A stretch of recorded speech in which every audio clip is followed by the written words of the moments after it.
Bonjour à toutes et à tous, j'aimerais vous inviter à vous lever. On va chanter, ça va être beau ce matin. Que ceux qui vivent, qui respirent, louent son nom, louent son nom. Que ceux qui vivent, qui respirent, louent son nom, louent son nom. Je louerai sur les monts et du fond des vallées. Quand je suis confiant ou quand sombre ma foi, je louerai dans la crainte, dans la sécurité. Ma foi est un fleuve qui emporte l'ennemi. Car tant que je vivrai, tout en moi chantera béni l'Éternel, oh mon âme. Béni l'Éternel, oh mon âme. Je louerai peu importe ce que dit mon âme. Je louerai car je sais que tu restes au contrôle. Ma louange est une arme plus qu'un simple chant. Ma louange est le cri qui a détruit Jéricho. Car tant que je vivrai, tout en moi chantera béni l'Éternel, oh mon âme. Béni l'Éternel, oh mon âme.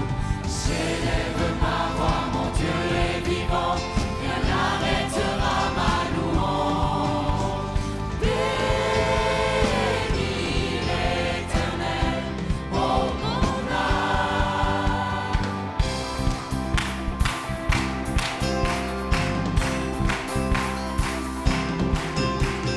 Ton autorité, ta majesté, pour ta victoire, oh Dieu, je te louerai.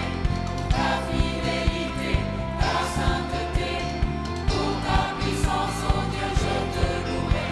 Pour ta autorité, ta majesté, pour ta victoire, oh Dieu, je te louerai. Pour ta fidélité, ta sainteté, pour ta puissance, oh Dieu, je te louerai. Béni l'Éternel, oh mon âme. Béni l'Éternel, oh mon âme. Béni l'Éternel, oh mon âme. Béni l'Éternel, oh mon âme. J'élève ma voix, mon Dieu est vivant, rien n'arrêtera ma louange. J'élève ma voix, mon Dieu est vivant, rien n'arrêtera ma louange. J'élève ma voix, mon Dieu est vivant, rien n'arrêtera ma louange. Béni l'Éternel, oh mon âme.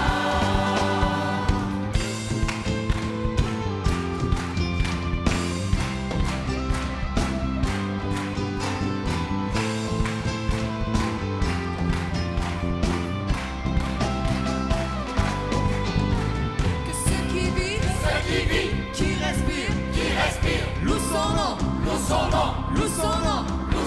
Que ceux qui vivent, qui respirent, louent son nom, louent son nom.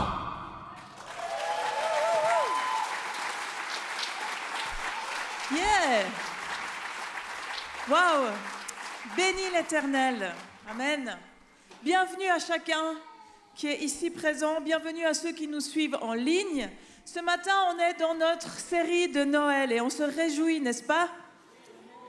Parce que Dieu est Dieu et on veut se rappeler tout ce qu'il a fait pour nous en venant sur cette terre. On est dans ce thème de cette série qui est l'Alliance.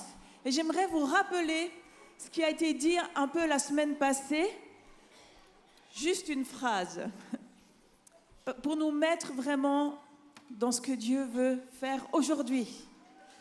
Parce que l'alliance, c'est la fidélité qui restaure, le courage qui relève, l'amour qui ouvre une histoire. Et ce matin, on veut continuer d'aller dans cette histoire de Jésus-Christ au travers d'un nouveau personnage de la Bible que je me réjouis d'entendre. Mais en attendant cela, j'aimerais qu'on puisse élever notre Dieu Tout-Puissant, le glorifier. Merci à la chorale, merci aux cuivres qui sont là ce matin. Et je crois qu'on va élever ensemble ce nom de Jésus. Est-ce qu'on peut élever nos mains et puis accueillir Jésus-Christ? Alléluia. Merci Jésus parce que tu règnes, parce que tu es là. Et ce matin, on veut continuer d'entendre ce que tu as à dire par rapport à l'alliance, par rapport à qu'est-ce que tu as fait sur cette terre, pourquoi tu es venu. Mais Jésus, on veut élever ton nom et on veut te dire... Reçois toute notre louange, reçois toute notre adoration. Merci parce que tu es digne. Tu es digne. Et ce matin, on veut orienter nos regards, on veut orienter nos cœurs vers toi, Jésus, parce que à toi seul soit toute la gloire. À toi seul soit toute la gloire. Amen.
Ton nom est majestueux, Seigneur de toute la terre.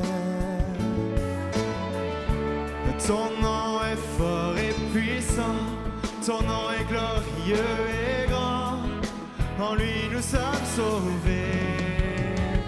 Le nom de Jésus, plus haut que tous les noms, roi des rois, aucun nom n'est comme le sien.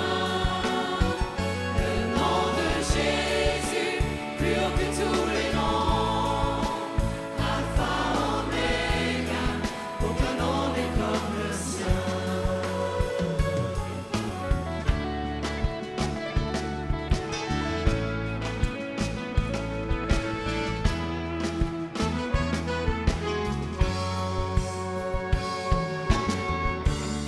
Ton nom est comme un doux parfum, déversé sur mon âme, sur mon âme.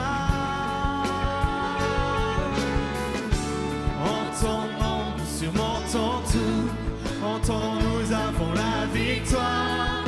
Ton nom est tout puissant. Le nom de Jésus, plus haut que tous les noms, roi des rois, aucun nom n'est comme le sien. Le nom de Jésus, plus haut que tous les noms, Alpha, Oméga, aucun nom n'est comme le sien. Le nom De Jésus, plus haut que tous les noms, roi des rois, aucun nom n'est comme le sien. Le nom de Jésus, plus haut que tous les noms, Alpha, Oméga, aucun nom n'est comme le sien. Aucun autre Dieu n'a vaincu la mort que Jésus-Christ le ressuscité. Nous t'élevons plus haut. En son nom, tout genou fléchit. En son nom, toute main sauvée. Nous invoquons son nom. Le nom de Jésus, plus haut que tous les noms, roi des rois, aucun nom n'est comme le sien. Le nom de Jésus, plus haut que tous les noms, Alpha, Oméga, aucun nom n'est comme le sien. Aucun autre Dieu n'a vaincu la mort que Jésus-Christ le ressuscité. Nous l'élevons plus haut. En son nom, tout genou fléchit. En son nom, toute main sauvée. Nous invoquons son nom. Jésus, Jésus, Jésus, oh Jésus, Jésus, Jésus, Jésus, oh Jésus,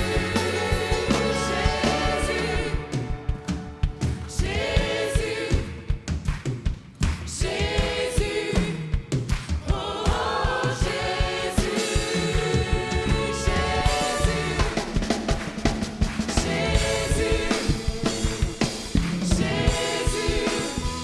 oh Jésus, Jésus, Jésus,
dure à jamais.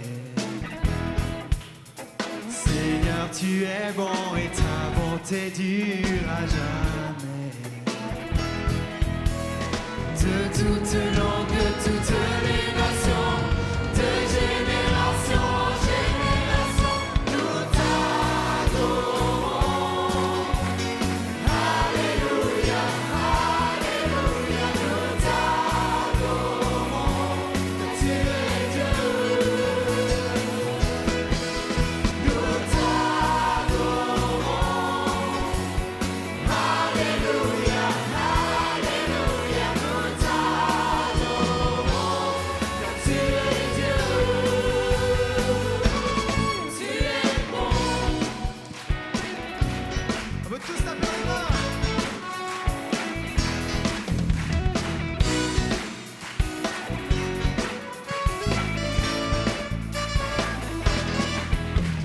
Seigneur, tu es bon et ta bonté dure à jamais.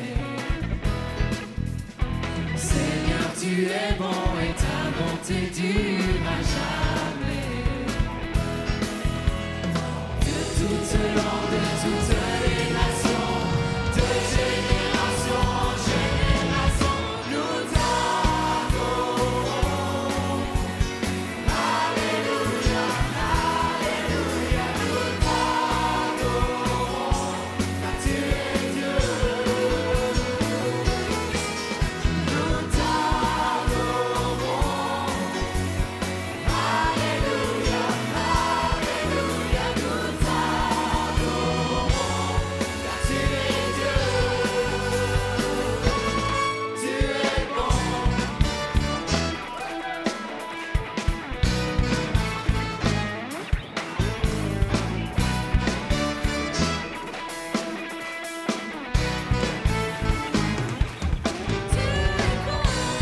Chaque jour, pour toujours, tu es bon, tu es bon.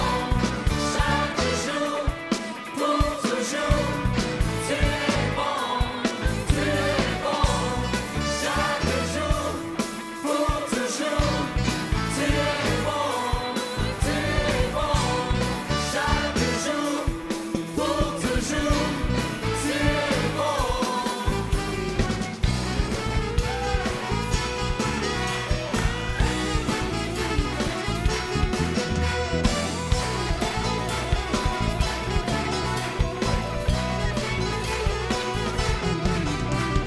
Seigneur, tu es bon et ta bonté dure à jamais. Seigneur, tu es bon et ta bonté dure à jamais. Seigneur, tu es bon et ta bonté dure à jamais. Seigneur, tu es bon et ta bonté dure à jamais. De toutes langues, de toutes les nations, de génération en génération, nous t'adorons. Alléluia, Alléluia, nous t'adorons. Car tu es Dieu. Nous t'adorons. Alléluia, Alléluia, nous t'adorons. Car tu es Dieu.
Tu étais là dès la création, Fils unique du Dieu très haut.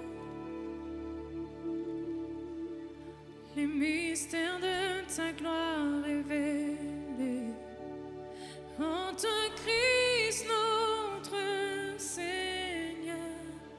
Oh, ce nom est si merveilleux, oh, ce nom est si merveilleux, le nom de Jésus-Christ mon roi. Oh, ce nom est si merveilleux, sa beauté est sans pareil. Oh, ce nom est si merveilleux, le nom de Jésus.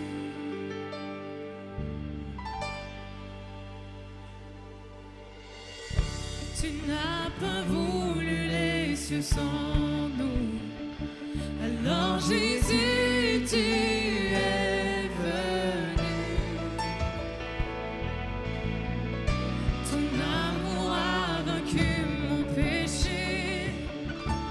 Rien ne peut nous séparer. Oh, ce nom est si glorieux.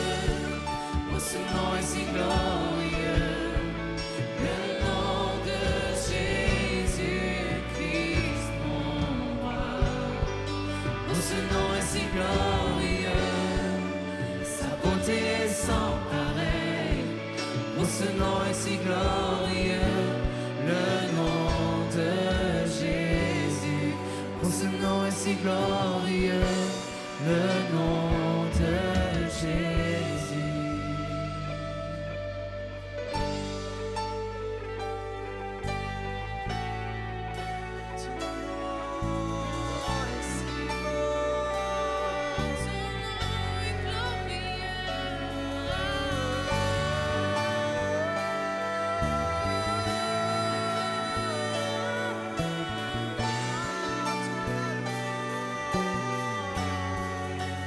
La terre a tremblé, le voile s'est déchiré, les âmes ont la mort et le péché. Les cieux chantent ta gloire, l'écho de ta victoire, car tu es le roi ressuscité. Tu es sans rival. Tu es sans égal, Dieu tu triomphes à tout jamais. À toi soit le règne, à toi soit la gloire. Ton nom surpasse tout autre nom. Oh, ce nom est victorieux, oh, ce nom est victorieux.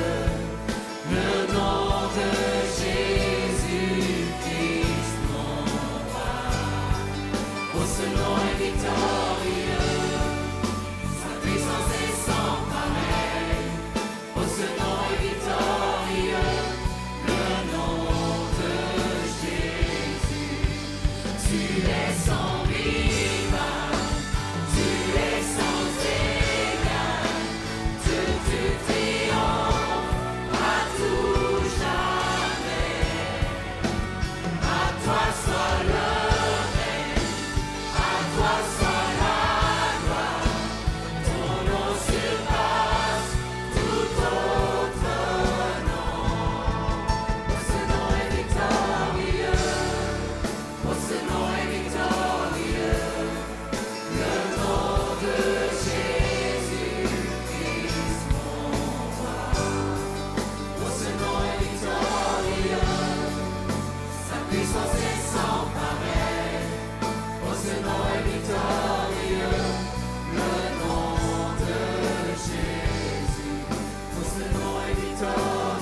Jésus dans ta situation, Jésus dans ta famille, Jésus dans ton travail.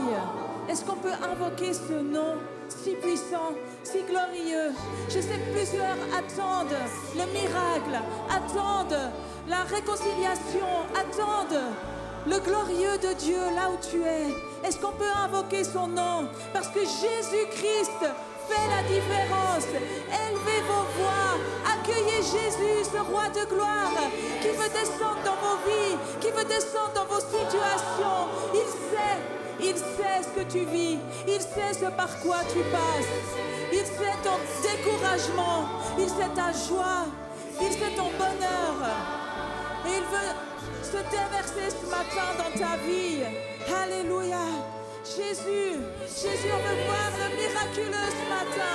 On veut voir ta gloire se répandre dans nos vies, dans nos situations, dans nos familles, Jésus. On a besoin de ton intervention, Seigneur. Agis, déverse-toi, Seigneur, dans nos vies. Déverse-toi, viens libérer chacun, Seigneur. Viens guérir chacun qui a besoin d'être guéri. Viens restaurer, Seigneur.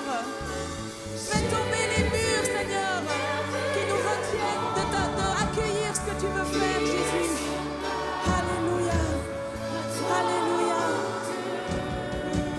Plusieurs sont touchés. Je vois plusieurs.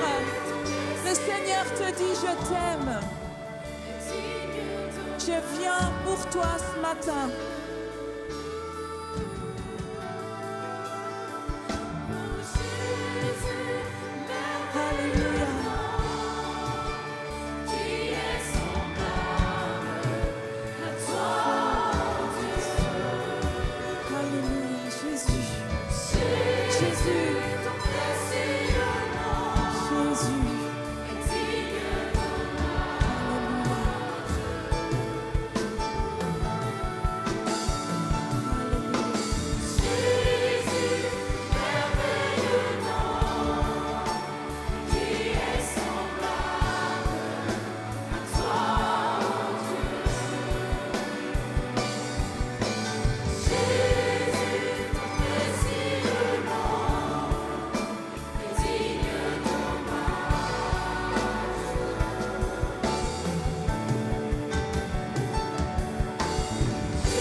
pas forcer, il ne va pas te forcer, mais il frappe à la porte de ton cœur et il te dit, ouvre-moi, ouvre-moi, tu vas voir ma gloire, tu vas voir si je ne suis pas ce Dieu dont on parle depuis une éternité. Tu vas voir combien je suis bon, combien je suis fidèle, combien ma parole s'accomplit pour ta situation, pour ta vie. Amen. Amen.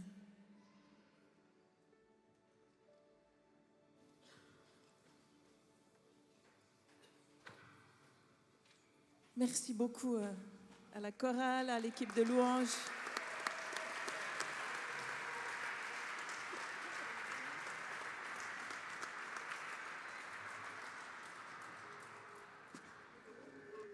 On veut bénir les enfants qui vont aux Kids maintenant. Soyez bénis. On bénit tous les moniteurs qui s'occupent d'eux dimanche après dimanche. Que Jésus puisse se manifester dans vos groupes. Amen.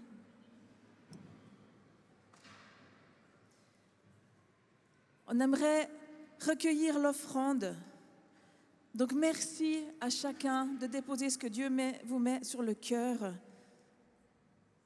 pour que son royaume continue d'avancer. Je vais prier pour cela. Seigneur, je te remercie pour ta générosité, pour la générosité qu'il y a dans cette Église. Et merci Seigneur parce que tu bénis chaque personne qui donne régulièrement, qui donne avec fidélité.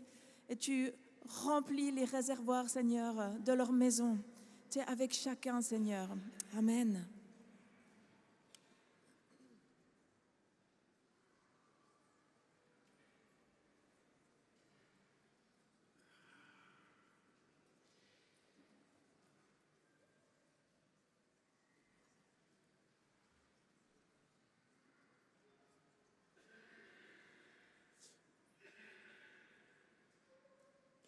Voilà, on veut partager quelques annonces de ces prochaines semaines, des choses qui sont devant nous. D'abord, cette semaine, mercredi, dans ce lieu, il y aura le don du sang pour toute la région. Ce n'est pas juste pour les gens de l'Église, hein, ils viennent dans ce lieu pour les gens de cette région. Mais si vous avez à cœur d'y participer, de donner votre sang, je suis sûr qu'il est très bon, sanctifié. Donc, profitez d'être généreux aussi avec ça, hein, c'est un besoin de notre société. Donc, entre 16h et 19h30, vous pouvez venir mercredi, donner votre sang ici, dans cet endroit. C'est sympa. Ce mercredi aussi, à 9h, on aura Women Impact avec Evelyne Cholet, quand nos prières semblent rester sans réponse. Donc, bienvenue à vous, mesdames, mercredi. Le week-end prochain, ce sera le 3e dimanche de l'Avent. Comme on l'a dit dimanche passé, il y aura une pièce de théâtre qui a été organisée par les jeunes de l'Église sur David. Et la bonne nouvelle, c'est que cette pièce de théâtre va être donnée 2 fois. Il y aura dimanche matin pendant la célébration, mais il y aura aussi une représentation vendredi soir. Donc si vous dites « Ah, j'aimerais inviter quelqu'un, mais il ne peut pas venir dimanche matin », venez vendredi soir. Je n'ai pas enregistré l'horaire, mais... Ah bah c'est noté, 19h45. Donc vendredi 19h45, si vous ne pouvez pas être là dimanche, vous pouvez venir 2 fois aussi si vous voulez. Il y aura la première et puis la deuxième dimanche matin à 10h comme d'habitude. Il y a un repas organisé pour les seniors, le repas de Noël, le 12 décembre. Venez et inscrivez-vous si vous avez plus de 65 ans. C'est des bons moments partagés. Donc ce n'est pas encore pour moi, mais c'est trop bien. Ça arrive, ça arrive. Donc juste vous dire que la fondue est pas entre 9h30 et 11h, mais ça c'est la prière et la louange. Et après 11h, c'est la fondue. Et je peux vous dire que ça prie le vendredi matin dans ce lieu, c'est juste magnifique. Tous ces seigneurs qui, vendredi après vendredi, se tiennent ici, louent Dieu, prient et intercèdent. Moi, je suis chaque fois touché de vous entendre. J'ai ce privilège. Donc, merci pour ce que vous faites et puis profitez de ce moment. On aura dimanche prochain l'offrande de Noël, comme ça a déjà été annoncé. Donc, cette année, on a à cœur de soutenir 3 projets, 3 missions qu'on soutient régulièrement de cette église, mais vraiment de faire une action spéciale pendant cette période de Noël. La première, c'est pour Midem, les cantines Nourrir Futé. Donc, ils nourrissent des enfants en âge préscolaire et ils leur apprennent les bases de l'hygiène, de la vie à Madagascar.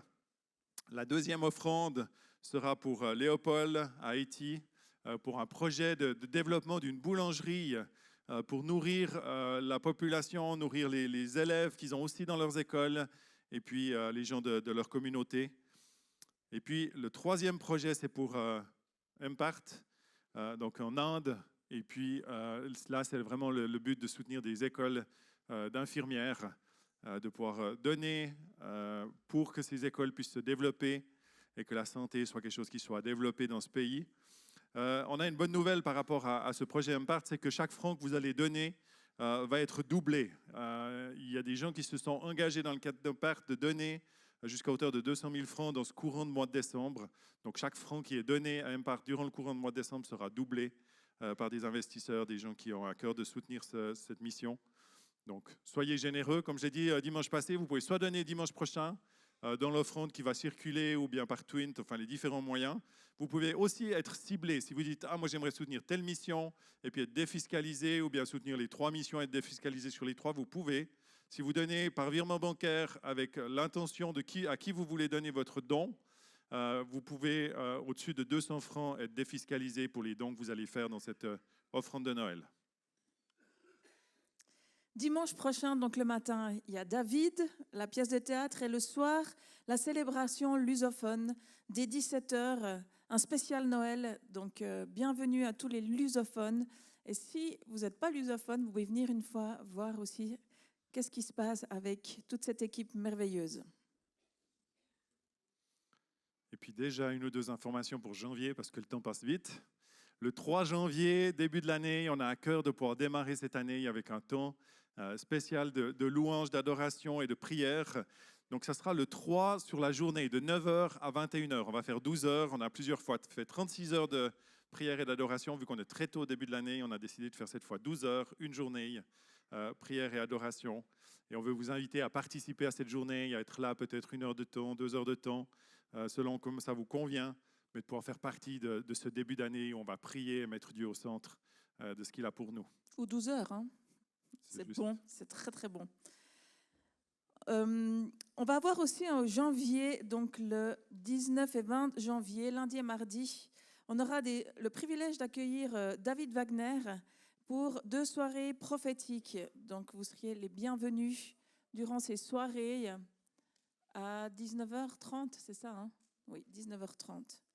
Et c'est suivi, en fait, en même temps, il y a la semaine prophétique à Réformatio. Donc, il sera là aussi pour Réformatio. Il y aura d'autres intervenants et vous pouvez vous inscrire. C'est des semaines ouvertes. Donc, ce sera du mardi au vendredi. Au lieu du lundi au jeudi, cette fois, c'est du mardi au vendredi. Donc, si vous êtes intéressés, inscrivez-vous pour cette semaine prophétique qui ouvre les choses aussi pour cette année. Amen. Amen. Voilà, j'espère que vous avez tout noté. Sinon, on a un site internet où tout est dessus. Donc, vous pouvez aller sur le site internet du Gospel Center Oron et vous allez trouver toutes les infos qui vous manquent. C'est aussi bon de se rappeler qu'il y a d'autres moyens que juste le dimanche matin au culte. J'ai le privilège ce matin d'accueillir notre orateur, Gilles Geyser. Bienvenue, Gilles. Tu peux me rejoindre. Il est accompagné de son épouse Fiona. Bienvenue, Fiona aussi.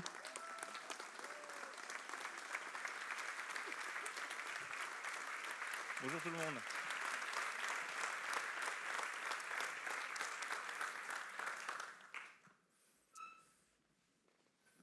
Alors, je vais juste vous présenter Gilles en quelques mots. Gilles, c'est un homme aux multiples casquettes. J'espère que je ne vais pas trop en oublier. Donc, d'abord, il est pasteur de l'église de Chable-Croix à Aigle, donc une église sœur dans notre fédération d'églises. Une magnifique église. Si vous ne savez pas que faire une fois un dimanche, que vous êtes en Valais, allez à Aigle, à Chable-Croix, c'est un bon endroit. Donc ça, c'est un de ses mandats.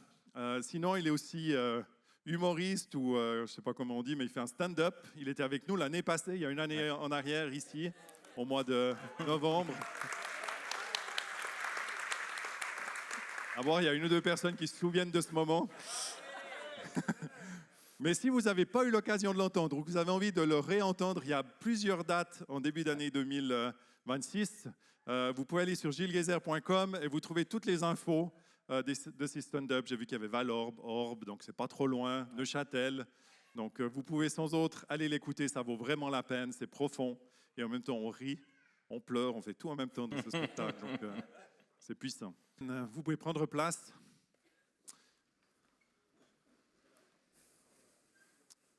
Donc Gilles va nous partager le message ce matin sur un deuxième personnage de la généalogie de Jésus, Rahab. Peut-être certains disent c'est qui Rahab?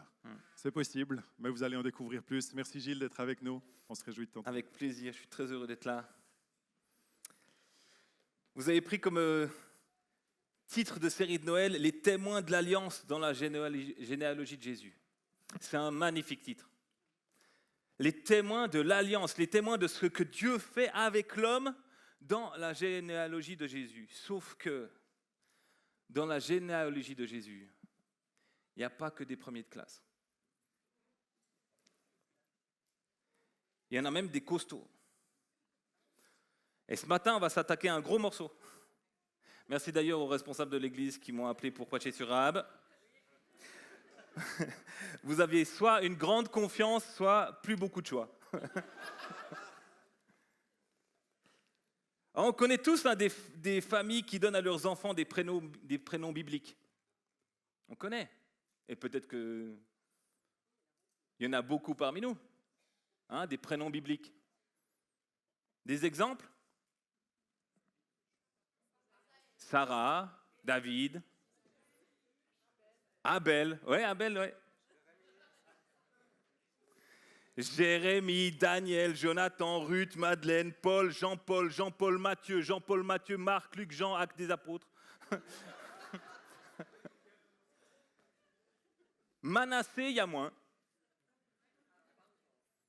Par contre, ce que je ne comprends pas, c'est pourquoi dans cette liste de prénoms qu'on connaît tous, il n'y a jamais de Rahab. Jamais de Rahab. Pourtant, c'est la seule femme de toute la Bible, c'est la seule femme de toute l'histoire humaine. C'est la seule femme qui se situe dans la généalogie du Christ et dans la liste des héros de la foi de Hébreux 11. La seule femme qui est là aux deux places. Les seuls deux autres personnages bibliques qui sont mentionnés pour leur foi dans ces deux listes, c'est Abraham et Isaac. Et puis David est juste mentionné, mais pas pour la foi dans Hébreux 11. Tu as déjà entendu des prédications sur Abraham? Oui. Sur Isaac? Oui. Sur Rahab?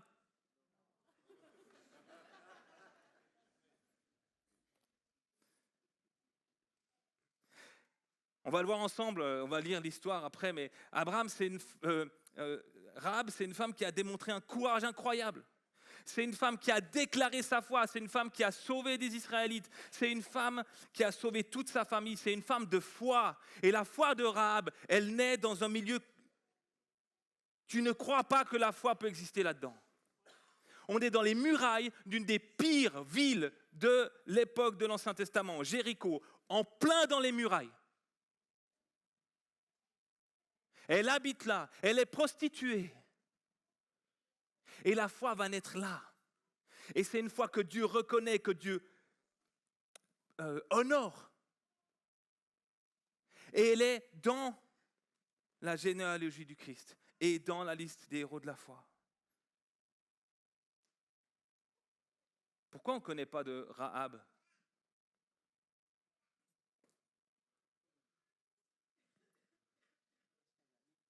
Pourquoi ? Parce qu'elle était prostituée. Et parce que son nom reste entaché de ce qu'elle était. On s'attache à ce qu'elle était plutôt qu'à ce qu'elle est devenue. On s'attache à ce qu'elle a fait plutôt qu'en ce quoi elle a cru. Et je pense que si Rahab était là ce matin, elle nous dirait « Ça fait 3500 ans que je ne suis plus prostituée !»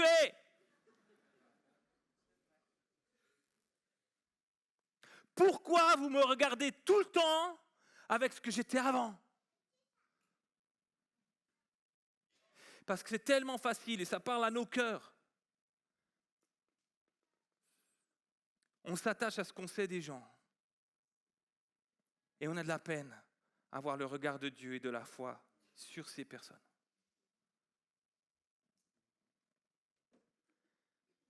Même si on sait que Rahab va devenir la femme de Salma, la mère de Bose, la belle-mère de Ruth, l'arrière-grand-mère de David, l'aïeul de Jésus et un des exemples de héros de la foi mentionnés aux côtés d'Abraham, nous, on reste à ce qu'elle était. Et quand je dis nous, je dis moi. Je suis exactement dans la même situation. Parce que je n'ai pas appelé ma fille Rahab. Et ce matin, c'est la foi d'une prostituée qui va nous servir d'exemple et de sujet d'exhortation. Ça, c'est assez bon pour contrer un état d'esprit religieux qui refait très vite surface dans toutes les sortes d'églises et qui nous ment en nous faisant croire que c'est peut-être parce qu'on est des gens bien qu'on a eu la foi. En fait, c'est peut-être parce qu'on est des gens bien. Mais pas du tout, mais vraiment pas. La foi peut naître dans tous les cœurs, nous dit la Bible. Exemple, Rahab. On est au tout début de la Bible. La foi peut naître et va naître dans tous les cœurs, dans toutes les familles, dans toutes les conditions, dans toutes les origines. Dans les murailles de Jéricho, il y a Rahab. Et cette foi, elle l'a sauvé, elle et sa famille. Cette foi dont on va parler, elle a changé sa destinée. Cette foi, elle a fait que Rahab se trouve dans la généalogie de Jésus. Je ne connais pas ton histoire. Je ne connais pas l'histoire de ta famille. Je ne sais pas ce que tu es en train de traverser. Je ne connais pas l'histoire de ceux qui sont dans ton quartier, dans ta ville. Mais l'histoire de Rahab, elle me rappelle d'abord une chose. La foi peut prendre partout. Et c'est un immense cadeau. Et que l'espérance de ça vienne nourrir vos cœurs. La foi peut prendre partout. Et des fois, c'est nous qu'on n'a pas envie que ça prenne là-bas parce qu'on ne les aime pas. Ça, ce sera pour l'année prochaine quand je reviendrai. Si je reviens. La dernière fois que j'ai retravaillé la généalogie de Jésus, que je l'ai relu, c'était au début de ce mois-là. En fait, j'en ai eu les larmes aux yeux. Et c'est hyper rare que, déjà, je lise les généalogies. En général, ça... Voilà.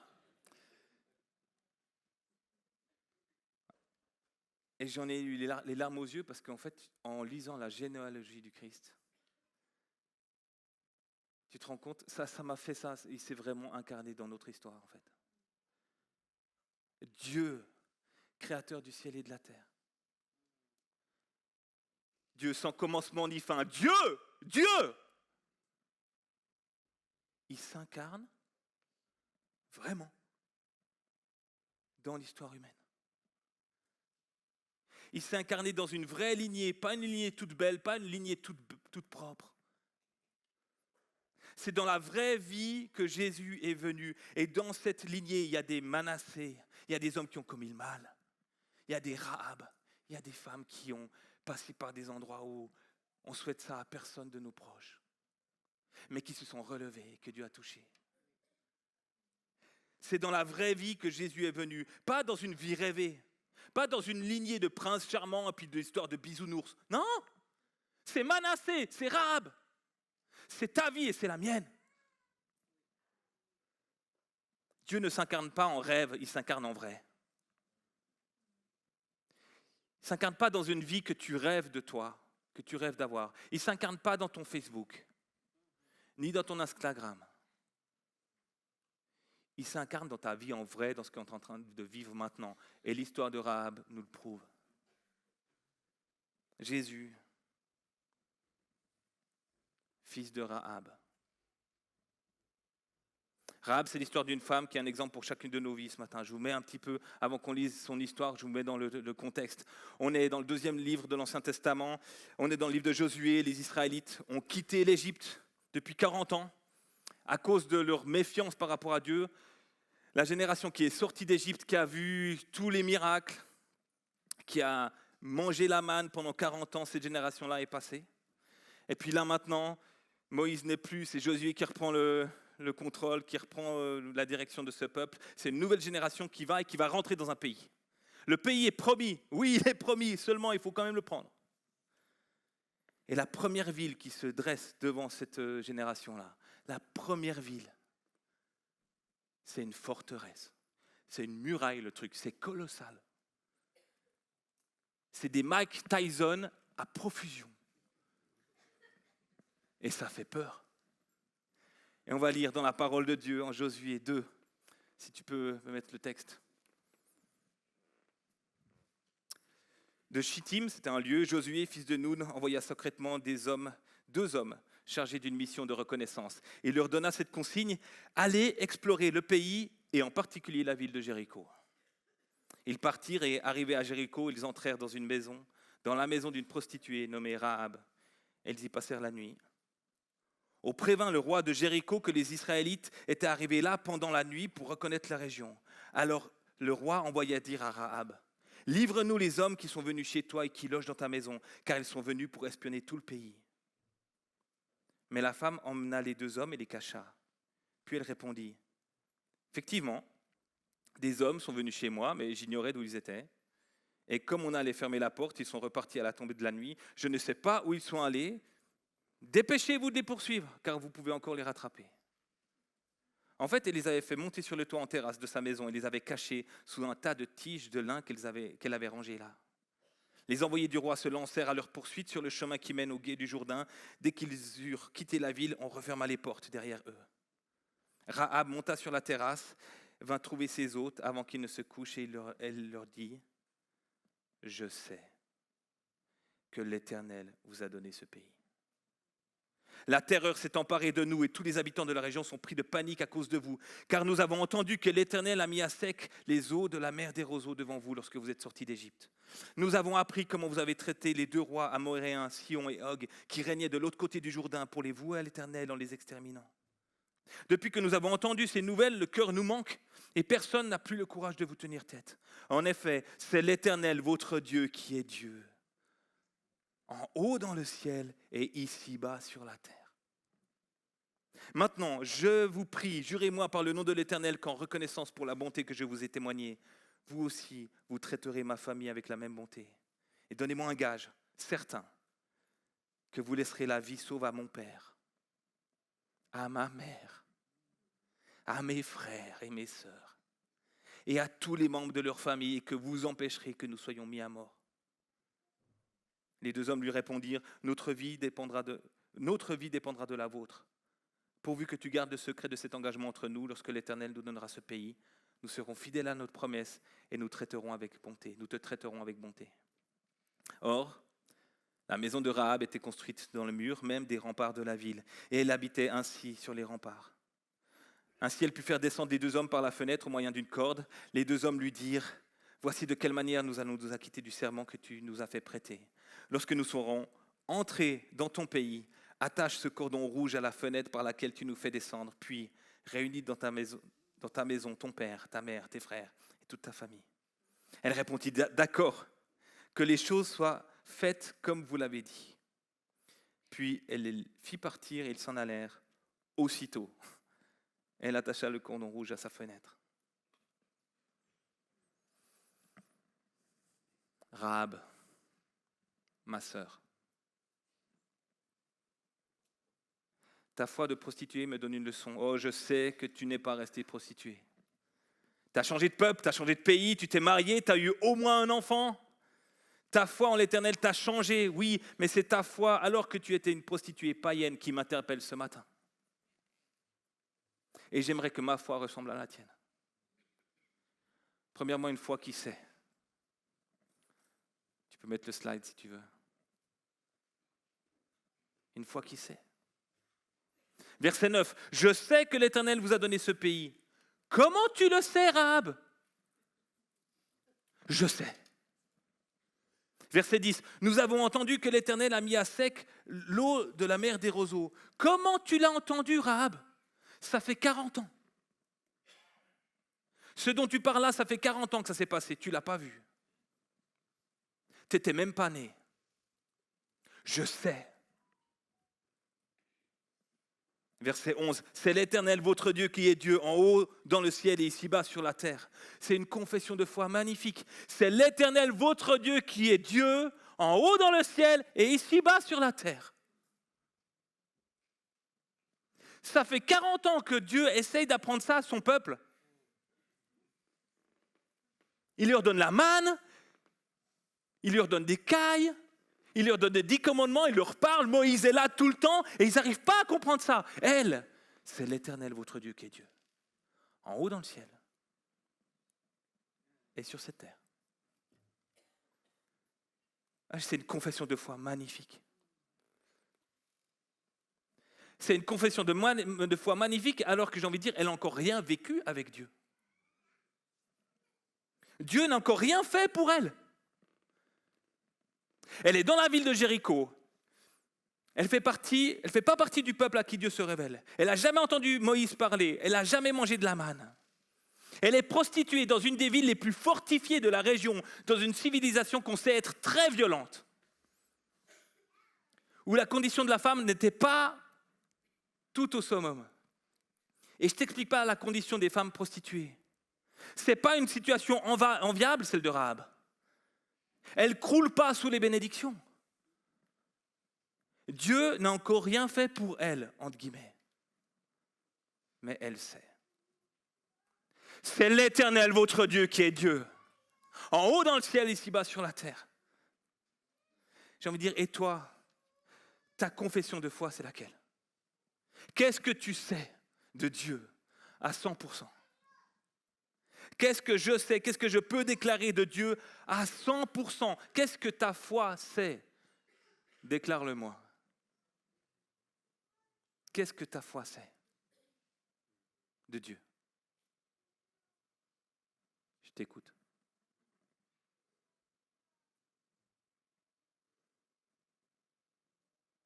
J'ai le temps. Qu'est-ce que ta foi sait de Dieu? Il faut toujours du courage pour le premier. Puis en général, les pasteurs ils disent rien parce qu'ils disent non. Il t'a créé. Amen.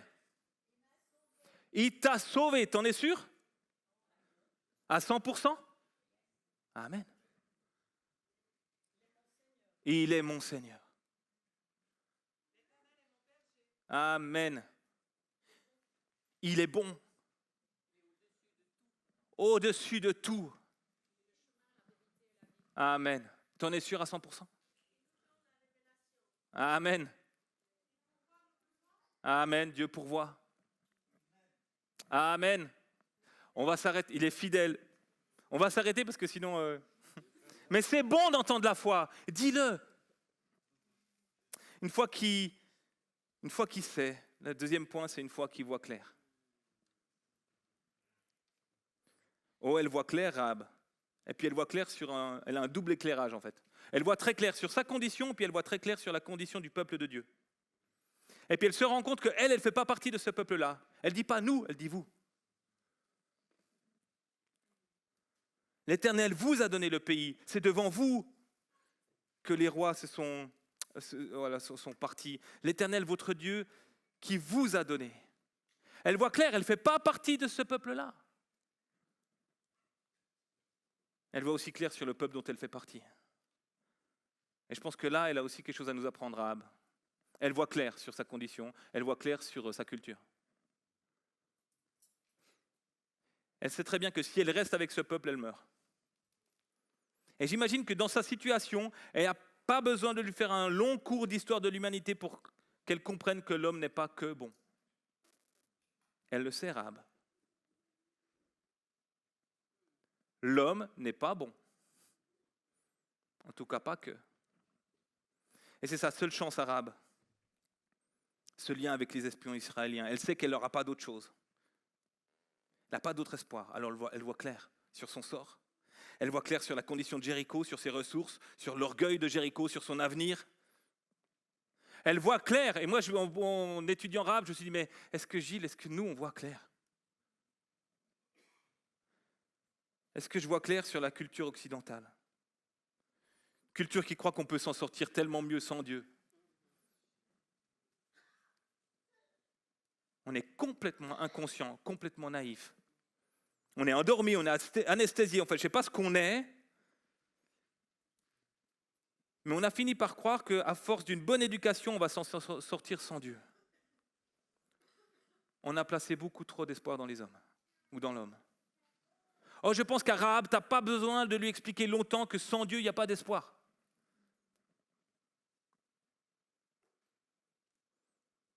Et je pense que moi et nous, en tant que culture occidentale, on cherche beaucoup trop souvent des solutions dans d'autres options que dans Dieu. Pour sortir de notre égoïsme, de nos péchés, de notre égocentrisme, de nos lâchetés, on compte beaucoup trop sur nous, mais beaucoup trop. La réponse à nos vraies angoisses, à nos vrais problèmes, à nos vraies difficultés relationnelles, émotionnelles, spirituelles, ce n'est pas plus de science, plus de connaissances, plus de réflexion, plus de recherche. Non, c'est plus de Dieu. Plus de Dieu dans nos familles, dans nos couples, juste dans mon cœur. Plus de Dieu et moins de Gilles. Parce que si c'est Gilles qui domine, ça ne va pas être beau.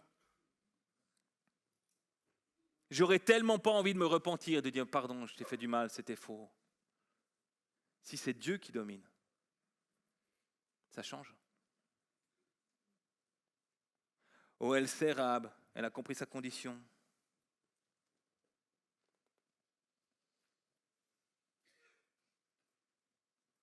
Et elle se dit, si Dieu s'approche, je m'accroche. Ça, c'est Rahab. Si Dieu s'approche, je m'accroche. Et c'est ce qu'elle fait avec ses espions israéliens. S'accroche fort, hein? C'est la seule porte de salut, elle le sait.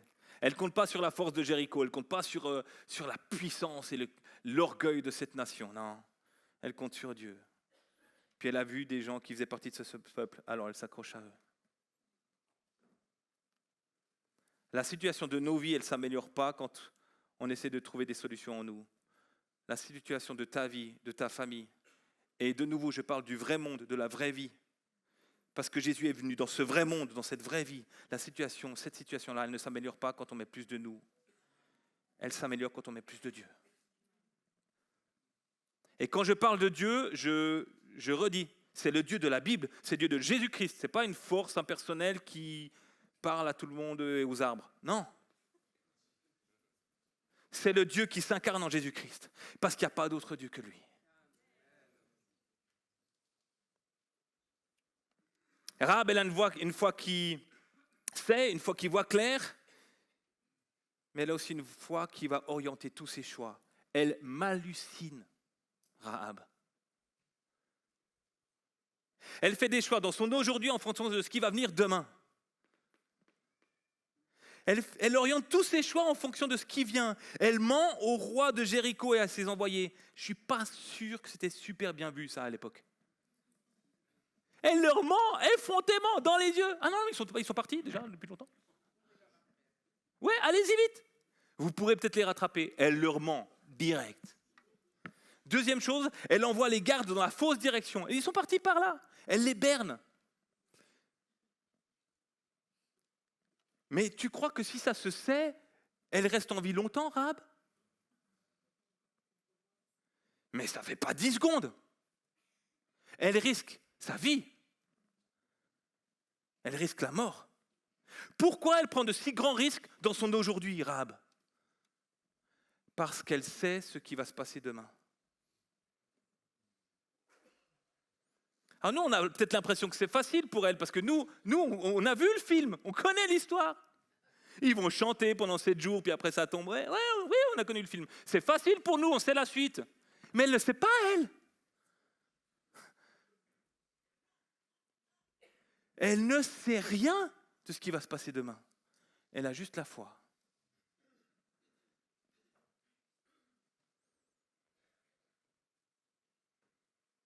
Et c'est la foi en Dieu, en cet éternel qu'elle ne connaît pas vraiment, mais dont on en a entendu parler, et à qui Dieu s'est révélé, qui lui fait prendre tous les choix d'aujourd'hui en fonction de ce qui vient demain.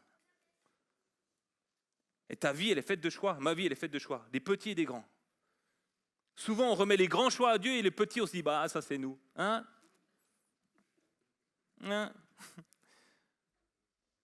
Remettons tous nos choix à l'Éternel. Tu sais, le livre de l'Apocalypse, elle nous le révèle aussi pour nous la fin du film. Hein. La fin du film, on le sait aussi. La fin du film de ce monde.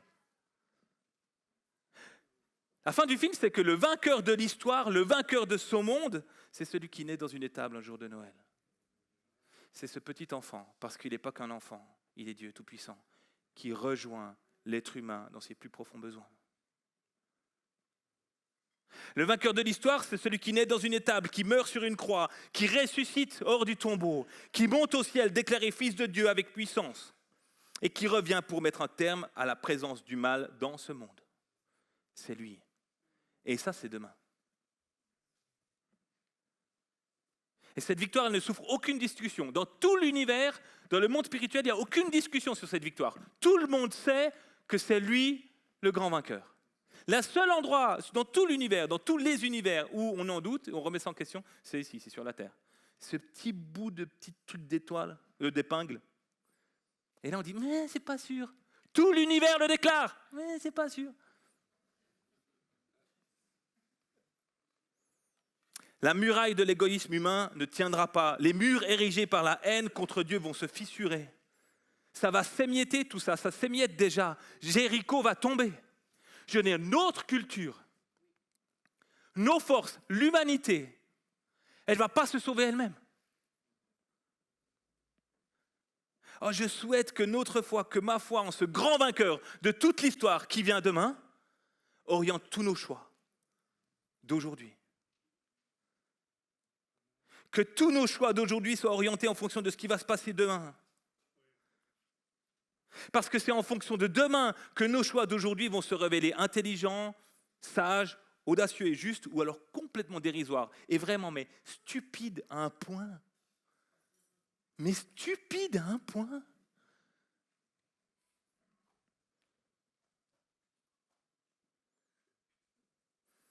On est sur une série de Noël.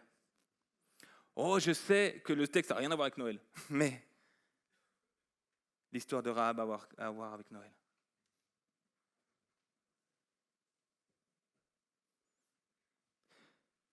Est-ce que vous croyez qu'à Noël, le Dieu Tout-Puissant s'incarne vraiment en un être humain? Vous croyez ça? C'est pas mal. Si vous avez dit non, il y aurait un souci. La parole de Dieu se fait chair. Le Fils de Dieu devient fils d'homme. À Noël, Dieu s'incarne en être humain. Et j'aimerais juste nous rappeler que si tu crois ça vraiment fortement, en cette première venue de Dieu en humilité, ça doit influencer ta foi dans ce qui vient demain. Parce que si Dieu a réussi à venir en humain, il arrivera à venir en Dieu. Hein. Ce ne sera pas un problème pour lui. Le fou, l'inouï du message biblique, c'est qu'il Dieu devient un homme, c'est incroyable. Et même les anges n'avaient pas pensé à ça. Ils hurlent de louange. L'inouï du message biblique, c'est que Dieu devienne homme. Ce n'est pas que Dieu revienne à la fin de l'histoire en Dieu. Il va revenir. Et ça, c'est demain.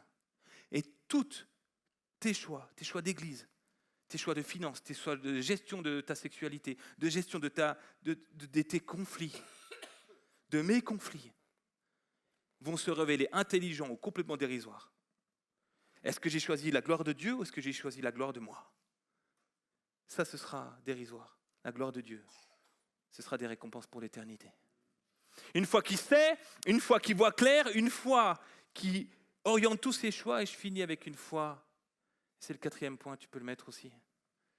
Une fois qu'il pense aux autres.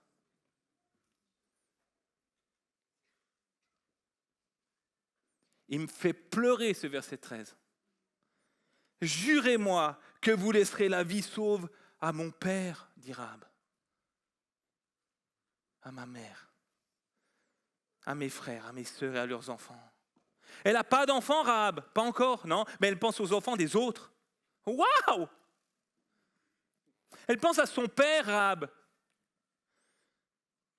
Je ne suis pas sûr que l'histoire du père de Rahab et de sa fille, ce soit la plus belle histoire du monde.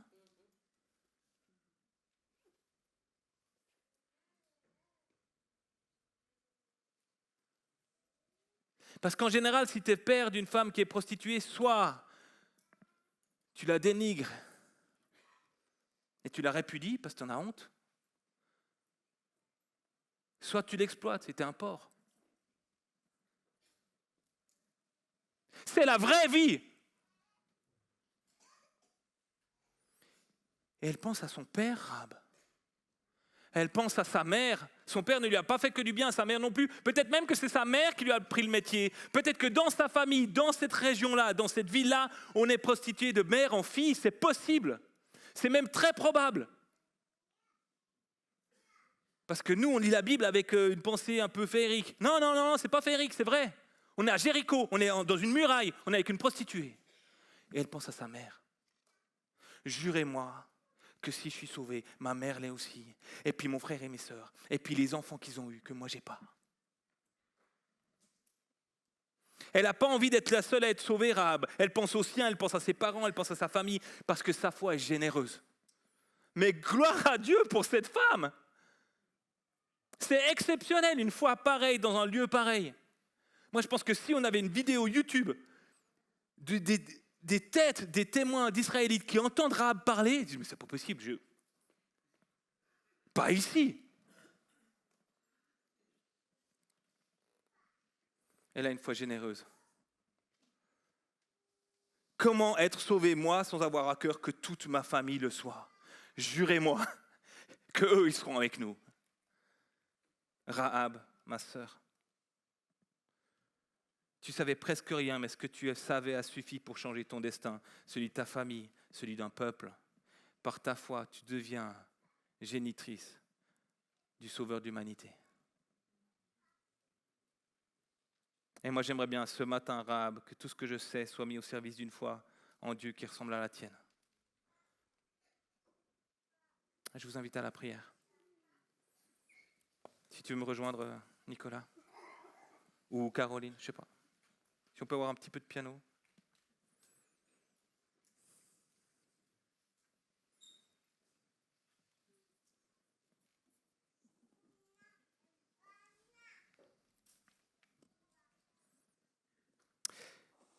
Et je crois que ce matin, Dieu veut souffler la foi dans nos cœurs.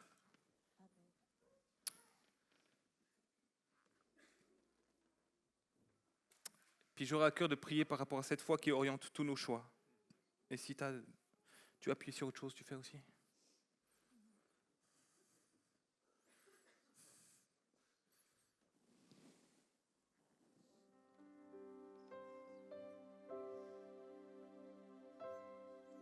Cet appel, ce temps-là, il s'adresse à toutes les générations.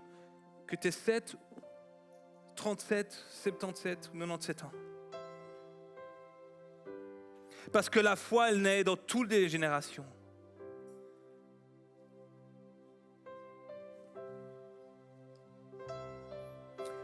Seigneur Jésus, par ton Saint-Esprit, viens révéler aussi dans chacun de nos choix, là où tu nous avais indiqué juste, puis on a pris faux. Parce qu'on choisit tellement plus souvent notre sécurité, notre confort, notre gloire plutôt que la tienne. Seigneur, donne-nous des cœurs qui cherchent ta gloire. Fais-nous prendre des décisions d'aujourd'hui en fonction de ce qui vient demain. Et que la crainte de l'Éternel vienne saisir ton cœur.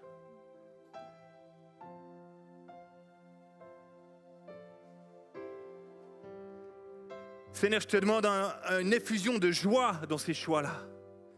Une joie parce que tu reviens, une joie parce que tu es le vainqueur de toute cette histoire humaine. Et que nos vies seront jugées à ton regard. Seigneur, donne-nous des cœurs qui choisissent en fonction de demain.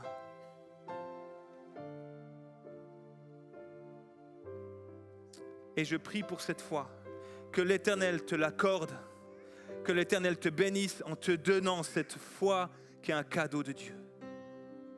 Amen. J'ai envie de te donner l'opportunité, si ce matin tu es ici dans ce lieu, où tu nous regardes en ligne, et puis tu es comme Rahab, tu as entendu parler de ce Dieu, mais tu ne fais pas partie de ces rachetés, de ces gens que Jésus est venu sauver. Ce matin, j'ai envie de dire, c'est le bon moment pour toi. Amen. C'est le bon moment pour mettre ta foi en Jésus, Alléluia. qui est celui qui sauve, qui est celui qui te sauve. Et si tu es là ce matin et que tu dis, j'ai besoin de ce sauveur, j'ai besoin que ma condition soit changée. Je sais que sans lui, c'est comme pour Rahab dans le naturel, il n'y avait aucun espoir. Mais Jésus est venu te sauver, Jésus est venu te retirer de cette mort certaine dans lequel le péché te condamne. Et si tu es là ce matin et tu dis oui, ici dans ce lieu ou à la maison, c'est le moment de répondre et d'appeler Jésus dans ta vie. Et je veux juste te donner cette opportunité. Si tu es là, tu peux lever ta main dans cet endroit. Si tu es en ligne, fais un geste, parle à Jésus et dis-lui oui, je veux te donner ma vie. Je vois cette main. Est-ce qu'il y a quelqu'un d'autre qui veut dire oui à Jésus ce matin? Je vois cette main. Est-ce qu'il y a une autre personne qui est ici ce matin et qui veut dire oui? J'ai besoin de ce sauveur. J'ai besoin de sa vie. J'ai besoin de son salut. C'est le jour. La Bible, elle nous dit que aujourd'hui, c'est le jour du salut. Aujourd'hui, c'est le jour où Jésus est là pour toi. Amen. Et ce n'est pas un jour à laisser de côté. Ce n'est pas le jour pour attendre. C'est le jour pour dire oui. Alors, je vais encore donner l'opportunité. S'il y a encore quelqu'un qui veut lever sa main et répondre oui à cet appel, tu peux le faire maintenant. Amen. Et je veux prier Jésus pour ces personnes qui ont levé leurs mains ce matin ici dans cet endroit, pour tous ceux qui en ligne ce matin ont dit oui Jésus. Je veux t'accueillir comme mon sauveur. Et si tu es là dans ce lieu, je veux t'inviter juste à faire cette prière, de dire Jésus. Tu es en ligne, fais cette prière aussi à la maison. Dis Jésus, je veux te donner ma vie. Je reconnais que j'ai fait ma vie sans toi jusqu'à aujourd'hui. Je reconnais que j'ai péché contre toi. Et je veux te donner ma vie aujourd'hui. Et je veux t'accueillir comme mon sauveur et mon Seigneur. Et je veux te demander pardon pour mon péché. Et Dieu qui entend ta prière ce matin, te répond, te pardonne et te rachète. Et je le déclare. Et je prie Jésus que tu viennes comme déposer cette foi dans chacune de ces personnes qui a fait cette prière. Déposer cette foi, cette assurance du salut maintenant. Saint-Esprit, tu le fais, tu te déverses sur ces personnes. Qu'elles puissent recevoir cette assurance, qu'elles puissent recevoir cette paix, qu'elles puissent recevoir ce rachat que toi seul peux nous donner. Merci pour ton œuvre. Merci pour ta grâce, Jésus.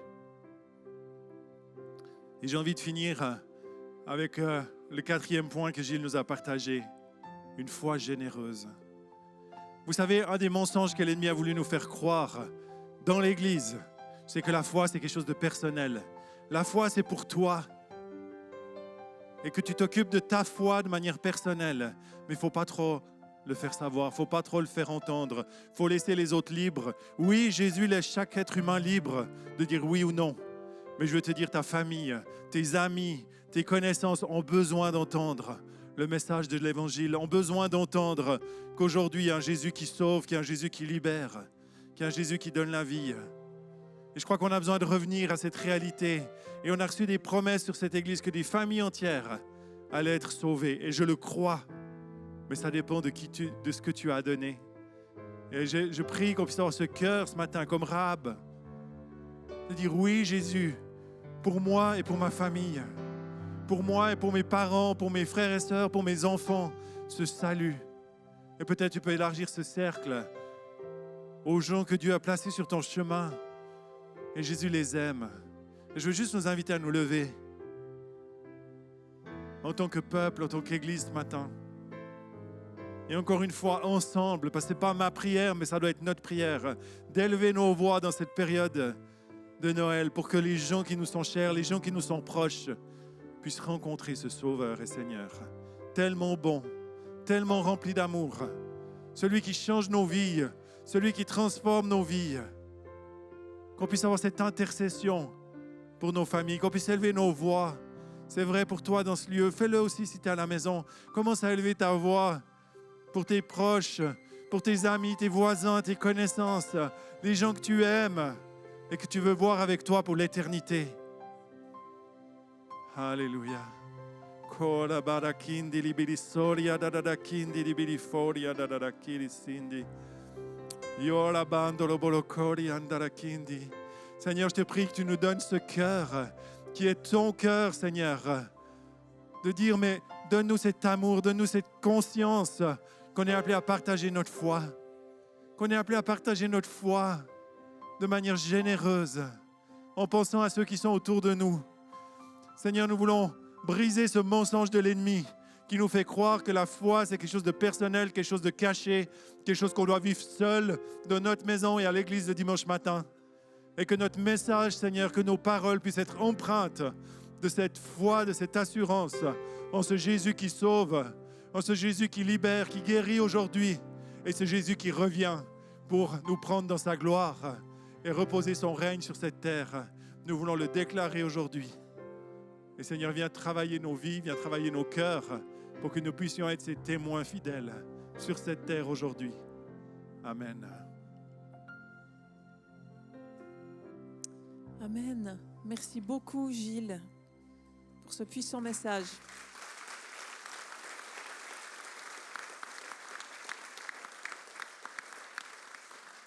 Si jamais Gilles a écrit plusieurs petits contes que vous pouvez prendre au fond, acheter au fond et distribuer, qui expliquent un peu Noël et d'autres choses, des histoires, c'est vite lu et vous pouvez offrir comme ça aussi à vos amis, à votre famille.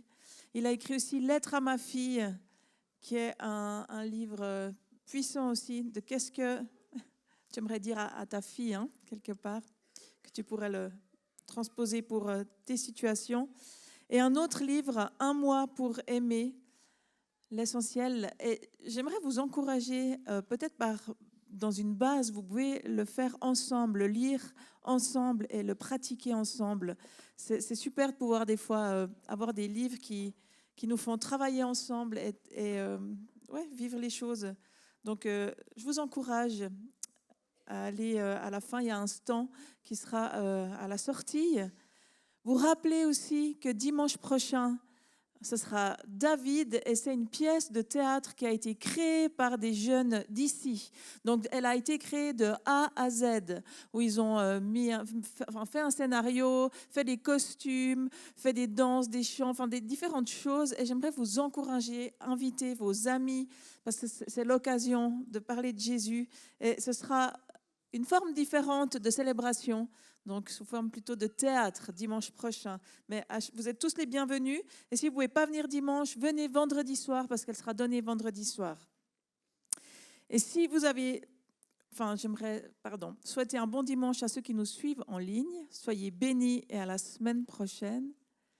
Et pour ceux qui restent ici, on a encore un apéro qui vous a été préparé gracieusement par une base de l'église, la base de Sarah et Jérémie.